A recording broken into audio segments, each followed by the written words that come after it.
does this deal mean for Indian e-commerce? To discuss that, joining me today, Sanjeev Agarwal, co-founder of Fundamentum Partnership, a man who has bet on many e-commerce companies in his avatar, is the founder of Helion, Meekan Maheshwari, founder of Udyam and the former Chief People Officer at Flipkart, Anil Kumar, the CEO of RedSeer Consulting, and Alok Mittal, the co-founder and CEO of Indefeat Technologies. Gentlemen, appreciate you joining us here on CNBC TV 18. Meekan, let me start by asking you, you were part of Flipkart between 2009 and 2016. You exited the company in 2016. You're called what, Flipster? So once a Flipster, perhaps always a Flipster, I don't know. One thing that struck me today when I was having that conversation with Doug McMillan, Kalyan and Binny this morning, the sense was that, look, we want the local leadership to be empowered. We want the local leadership to run things. In fact, Doug McMillan several times over saying that we like what these young entrepreneurs have been able to do. We like the creative energy. They are creative problem solvers, and we want to dial in, I'm using his words, we want to dial in that entrepreneurial spirit and that entrepreneurial energy. The brands will continue to remain distinct. So in that sense, this is the intention. How it finally plays out in reality is a different story. But you believe that it's going to be important for Walmart to let the Flipkart culture retain and be nurtured going forward to ensure that this partnership works. Meekan? I think that will be very important. I feel what has gotten built over the last 10 years, both in terms of value and in terms of the business, but more importantly in terms of the organization and the culture that exists within, is a key differentiator. It is what has led Flipkart to be what it is. It is what's led Flipkart to fight a competitor like Amazon and stay ahead. So I think it's going to be very important that both that culture and that autonomy stay, continuing to build on capabilities, and like Binny mentioned, that slowly start learning from the wealth of experience that Walmart brings in terms of supply chain. And that in a country like India, which might be very different from what it is in a lot of developed economies, and we have a lot of infrastructure, a lot of other, just the geographical disparity, the climate, weather, states, all of that, the complexity in India is very high. Sure. So slowly be able to learn that and drive that, I feel that's probably how it should play out.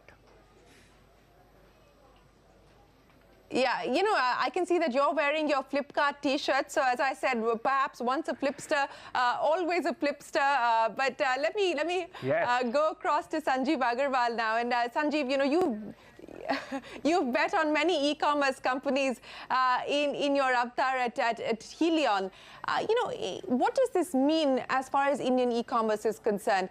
Again, I go back to my conversation this morning, and Binny saying very categorically that this is a validation not just of the Indian startup ecosystem, but it's also a validation of India's e-commerce story. Doug McMillan pointing out that we understand that, look, the e-commerce market in India is small today, but we believe that it is going to be compelling and exciting, and that's what we're betting on. Now, whether $16 billion is appropriate valuation or not, only time will tell. But what do you believe this deal means for India's startup ecosystem and specifically for e-commerce?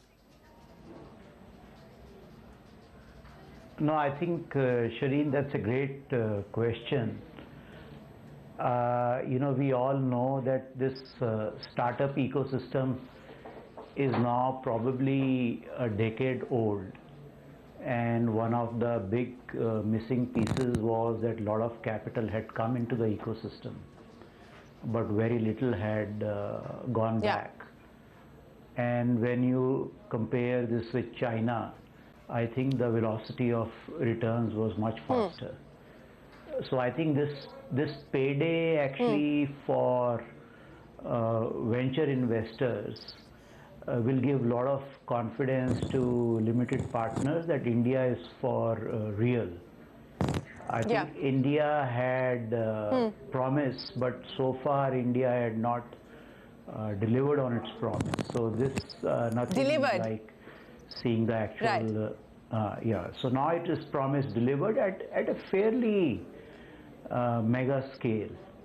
And I think not only is this relevant for retail or e-commerce, but this is a marker for creation of India's digital economy, which goes well beyond e-commerce into transportation, healthcare. Sure. So I think this is the first industry which is embracing technology and internet, and the digital economy that we are hoping to become $1 trillion. This is a signature transaction for that. Therefore, I think additional flow of capital, more creation of jobs, you know, better competitor stronger competitor for Amazon. I think all those are good things in this deal. The only sad part is that India still is not building build-to-last companies. And I mean, it's very laudable to build a $20 billion market value company. So I would say 9 on 10, but a 10 on 10 would have been to build a build-to-last business. You know, which is where we learned a lot from our predecessor entrepreneurs like Nandan Nilekani and Premji and Murthy.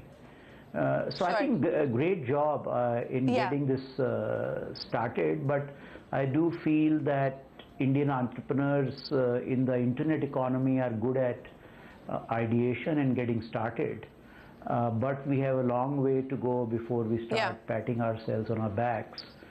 That our company building skill or progress is still work in progress. Right.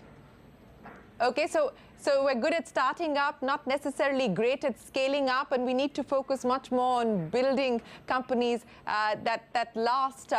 But you know, let me bring Anil into the conversation. And while Sanjeev pointed out that this is a big-ticket transaction when it comes to the larger digital play for India, let's focus for a minute on the e-commerce space. I'm just taking a look at market shares.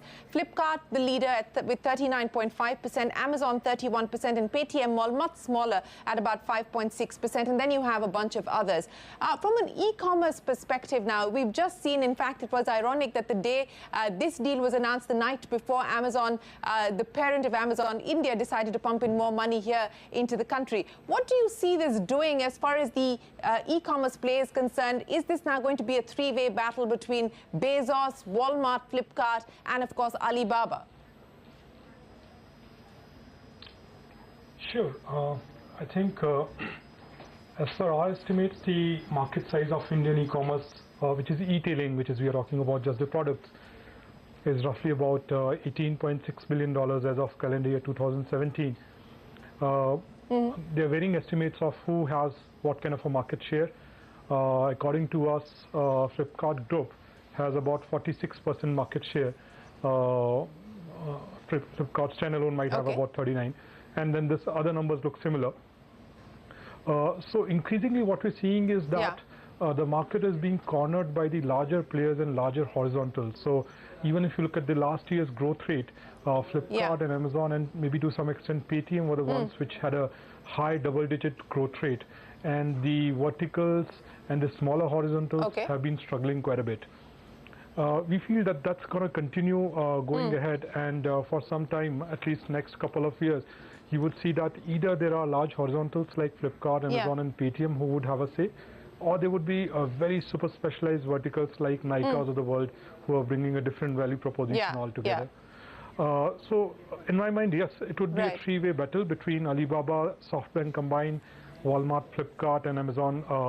Now, a lot of it depends on how much Paytm is able to perform in next year or so, because they have started doing something which is very different, which is O2O model in India. And while it's a great start for them, but still Paytm has not proven themselves. So still a lot of work has to be done by them before they can become a formidable competitor to Flipkart and Amazon. Yeah, you're absolutely right. And whether we see Amazon going the O2O route, boosting the food retail business, focusing on growing the private label space, I mean, these are all going to now be focus areas for these three companies. Flipkart, of course, already ahead, especially when it comes to the fashion part of the private label segment.